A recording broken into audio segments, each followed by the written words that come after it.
video natin today. I'm gonna be talking about ano bang mga rate ng mga social media managers natin. So, ito yun guys. So, social media manager rates, kung hourly, usually from $3 to $10 per hour, pero ang standard nito guys is $5 per hour. So, since bago ka pa, siguro you can expect to have a $3 per hour na rate.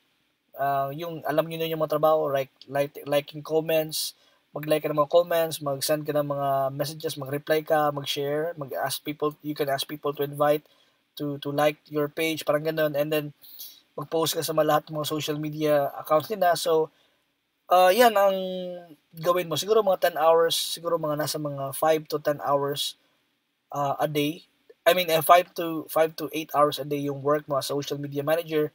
Pero kung I would suggest na kung ang work mo sa isang social media, sa isang brand is nasa mga 4 hours a day lang, I would recommend na to apply for another job kasi nga we're not looking for only 4 hours a day na job. So we need at least 8 hours a day job para makasustain tayo ng mga needs natin if you want to become a full-time freelancer. But i-discuss yun sa mga later videos natin. Today, I'm just gonna be talking about yung hourly rate mo. So pwede kang magkaroon ng $3 to $10 per hour.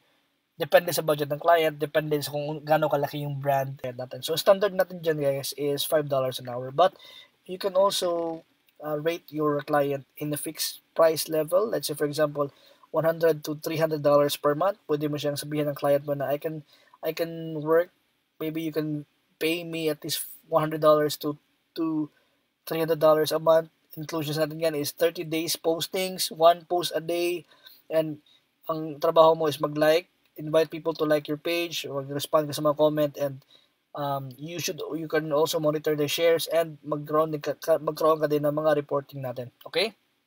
So yun ang mga rates natin guys. So sa fixed price you can do this one, and yeah, like I said, sa video to is very short lang. So if you have any questions regarding this topic, please feel free to leave a comment sa section natin, sa comment section below para masagot din natin. Okay? So thank you guys for watching this. And see you sa next video natin today. Sa next video natin, ituro ko kung paano ka ba gagawa ng isang social media manager na portfolio. So, see you sa next video natin guys.